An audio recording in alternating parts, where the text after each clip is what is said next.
Hey guys, good morning. This is DMC Trent and welcome po sa ating latest update regarding po sa nilalaro natin na si Call of Odin.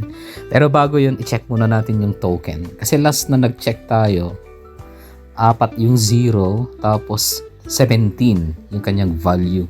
0.000017. Ngayon, i-check natin. So, kailangan meron kayong Ton Wallet guys or Ton Keeper.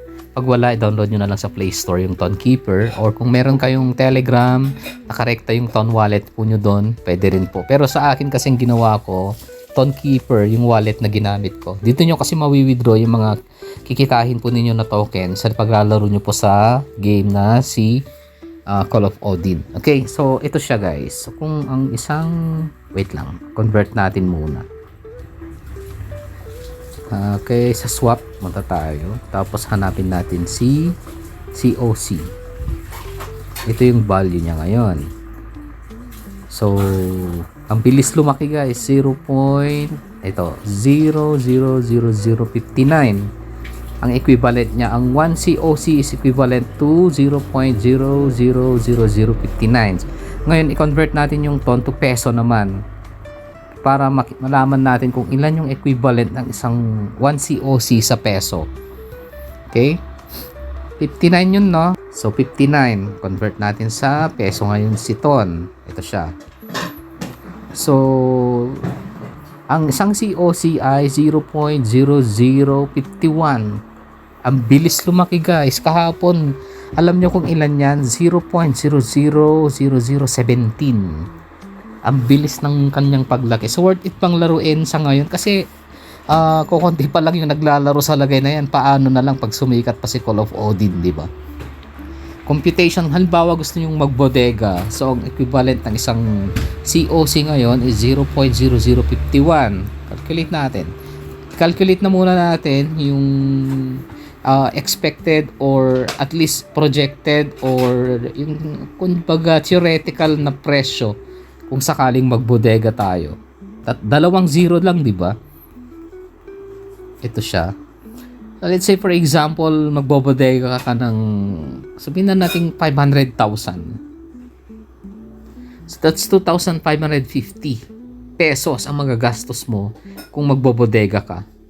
Okay? So pagpalagay natin sa 500,000 coins na yan, mapaabot natin ng let's say next month or next year pumutok na tong game na to kasi matagal na siyang lumabas actually pero hindi pa naging available yung token, hindi pa siya pwedeng i-exchange nung mga panahong ni-review ito ng mga katropa natin. Pero good news kasi available na siya ngayon, tradable na siya so listed na siya. Okay, lalo na sa mga gumagamit ng Ton Keeper. Ipagpalagay natin na tumaas yung value, mapaangat natin kahit sabihin natin 0.25, mas realistic. That's at least 125k. Paldo ka na kung sakali. Kung mapaabot pa natin ng piso yan or kahit 5 pesos man lang, malaki-laki rin. Which is, hindi imposibleng mangyari kasi yung use case ng token nagagamit sa pagbili ng skin, sa pag-upgrade ng character, tsaka iba pang mga in-game elements na pwedeng magamit sa game. Paano maglaro? Ito guys. So, inuna ko na yung wallet na gagamitin.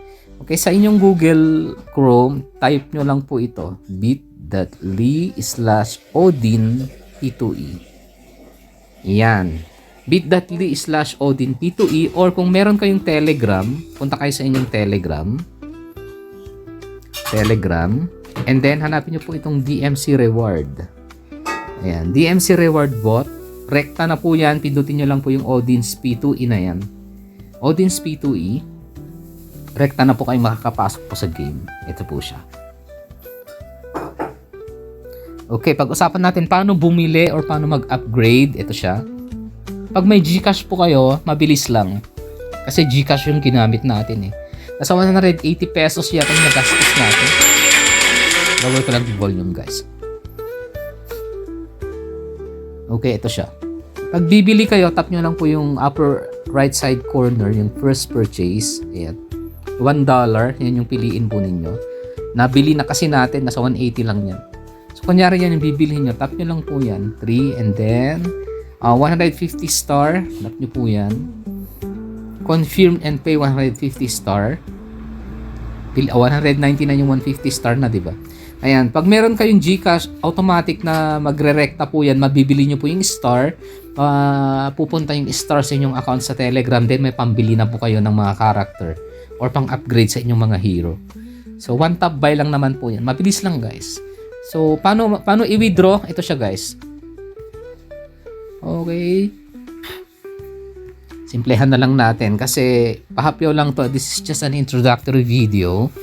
Paano i-extract yung inyong mga wallet? Ito lang siya, guys. Punta kayo sa inyong sa mga wala pa, kailangan meron kayong Tonekeeper or wallet address na, guys. Tap nyo po yan and then withdraw. Ayan, tapos lagay nyo lang po yung wallet address po ng inyong Tonekeeper. Yung wallet address po ninyo. Paano po malaman? Ito po siya. Punta muna kayo sa deposit. Ito po siya. Nakakonect na po kasi yan, guys. Kapag i-disconnect natin, ha. Check natin. Disconnect natin muna. Ayan. So, deposit, magpapakita po yan. It's either yung Ton wallet po ninyo or Tonekeeper or yung wallet po ninyo sa Telegram. Connect wallet in Telegram, pwede rin po yan. Or pwede po itong Tonekeeper. Yung Tonekeeper na yung ginamit natin. Ayan. Connect. Ayan po siya. Yung wallet address na natin. Connect wallet.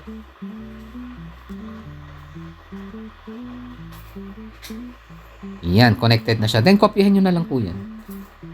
Copy.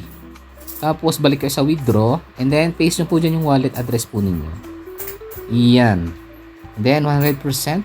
Ang minimum withdrawal natin is 10,000 na COC. So, magkano yung 10,000 COC? Computein natin. At least, kung may 10,000 COC. Tapos, may 50% fee siya. Instant transfer fee na 50%. So, yung 10,000 po na COC po ninyo magiging 5K lang. Magkano yon kung sakali? Computein natin para sa ano natin. Sa Tonekeeper natin. Let's say 5,000. So, ang equivalent niya is 0.31. Mali. Mali yung kanyang conversion. Or 0.29 ton. Magkano naman yan sa peso? Dalawang beses tayo magko-compute dito eh. Okay, 0.20 kada isang withdraw po natin.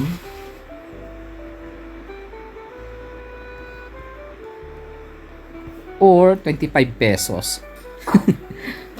Worth it ba? Kasi yung pag-grind natin dito sa game na to, hindi siya mabilis na kitahan actually. Panglibangan lang talaga. Kasi itong binili natin na to, 1.6 pa lang yung kinikita natin, ginagrind natin yan. Mabagal siya. So, kikitahin mo siguro yan mga sayang din natin nakuha yung ibang mga airdrop nung nakaraan, no? Maganda sana. So, at least nakita nyo yung potential na kitahan, no? Hindi siya practical. Practical ba? I would say kung libangan, yes, pero mas maganda yung naglilibang ka na may konting pumapasok, pang patay oras lang, mataas din naman yung engagement ng game. Okay naman siya. So, yun lang yung sasabi natin, guys, sa mga nagtatanong worth it bang mag-invest. Kung spender ka, yes, worth it kasi mapapalakas mo yung hero mo, yung attendant mo, mapapalakas mo. Eventually, mas malakas yung pagkonsumo rin ng energy at saka itong battle power kasi kailangan mo yan. Battle stone, mauubusan at mauubusan ka yan. So, eventually, kailangan mo mag-purchase din dito. Investment, yes, kailangan mo mag-invest kung gusto mong lumakas. Sa free-to-play, pwede naman. Kaso nga lang, sobrang bagal ng income, medyo matagal. So, technically, panglibangan na lang siya talaga, pamatay oras. Pero at the same time, nakakatuwa din naman laruin. So, yun po yung honest review natin dito po sa Call of Odin. Just in case gusto nyo po ng additional, ito po, meron tayong pinagkakabalahan ngayon. Basahin nyo na rin at i-download ito. Punta kayo sa Google. And then, tap nyo po itong The House Edge Paradox. Ito. Pwede kayo ma-redirect sa fourth wall. Mas mura po yan. Bigyan ko na lang din po kayo ng konting idea kung paano yan. Basahin nyo na lang po yung kanyang synopsis. Ito po ay ebook na ginawa natin sa Amazon. Or pwede rin po itong ito mismo. Ito kayo sa Amazon. Tapos ito. The House Edge Paradox. Download nyo po yan. Pagka may budget po kayo, pwede nyo pong bilhin. Sa mga naglalaro po ng mga app, mga casino game app, makakatulong po ng malaki po yan sa inyo. para makaiwas na po kayo sa palaging olats moments. Nandyan po sa book na yan, compilation at strat na ginamit po natin para kahit pa paano makabawi yung mga katropa nating laging talo sa paglalaro. Alright, so again, this is DNC Trend. Thank you guys for watching. Please like, share, subscribe, and comments. Good morning!